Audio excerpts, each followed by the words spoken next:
নমস্কার বন্ধুরা, আজকে আমি বানাচ্ছি বেগুন দিয়ে সর্ষে ইলিশ। খুব সহজে এটা আপনারা বাড়িতে বানাতে পারবেন। তাহলে ভিডিওটা আপনারা শেষ পর্যন্ত দেখতে থাকুন। সর্ষে ইলিশ বানানোর জন্য আমি এখানে ইলিশ মাছ নিয়েছি, তাতে নুন হলুদ মাখিয়ে নিয়েছি। এবার এটা আমি হালকা ভেজে নেব। কড়াই সর্ষে তেল দিচ্ছি, তেল গরম হয়ে গেছে, মাছগুলো ছেড়ে দিচ্ছি।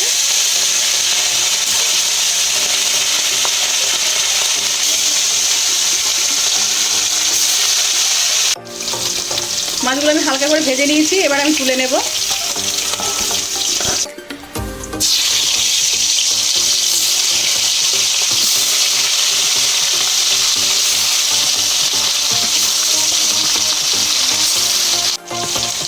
মাছগুলো আমি হালকা ভেজে নিয়েছি, কারণ মাছের ঝাল করবো তো, ঝোলে পড়বে, ওই জন্য।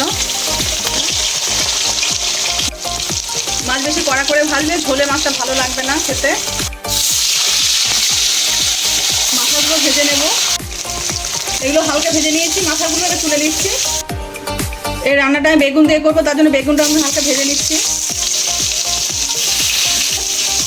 আমি ওই মাছ ভাজা তেলে বেগুনগুলো ভেজে নিচ্ছি। বেগুনগুলো আমি লাল লাল করে ভেজে নিয়েছি, এবার আমি তুলে নেব। কড়াইতে সর্ষের তেল দিচ্ছি, তেল গরম হয়ে গেছে, কালো জিরে দিলাম। সর্ষে, সাদা সর্ষে, কাঁচা লঙ্কা একসঙ্গে বেটে নিয়েছি। মশলা বাটা জলের মধ্যে আমি সর্ষেটা দিয়ে গুলে নিলাম। আমি সর্ষেটার মধ্যে ঢেলে দিচ্ছি। হলুদ দিয়ে দিলাম, স্বাদ মতো নুন দিয়ে দিচ্ছি। কাঁচা লঙ্কা বেটে দিয়েছিলাম, তার জন্য দুটো কাঁচা লঙ্কা চিড়ে দিলাম। এবার ঝোলে আমি মাছগুলো দিয়ে দিচ্ছি। আমার ঝোল ভালোভাবে ফুটে গেছে।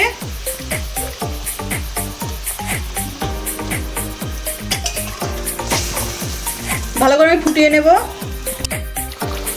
ঝোলে মাছগুলো ভালোভাবে ফুটে গেছে, এবার ভাজা বেগুনগুলোর মধ্যে দিয়ে দিচ্ছি।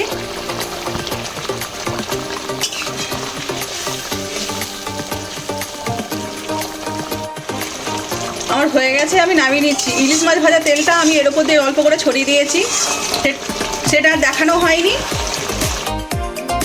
আমার বেগুন দিয়ে সর্ষে ইলিশ একদম রেডি। দেখতে পেলেন কত সহজে আমি বাড়িতে বানিয়ে ফেললাম। আপনারা চাইলে আমার রেসিপি ফলো করে আপনারা বাড়িতে বানাতে পারবেন। আজকে আমার এই রান্নাটা যদি আপনাদের ভালো লেগে থাকে তাহলে লাইক করে দেবেন, শেয়ার করে দেবেন, কেমন হচ্ছে কমেন্টে জানাবেন। আবার নতুন রান্না পেতে গেলে আমার চ্যানেলটা সাবস্ক্রাইব করে দেবেন।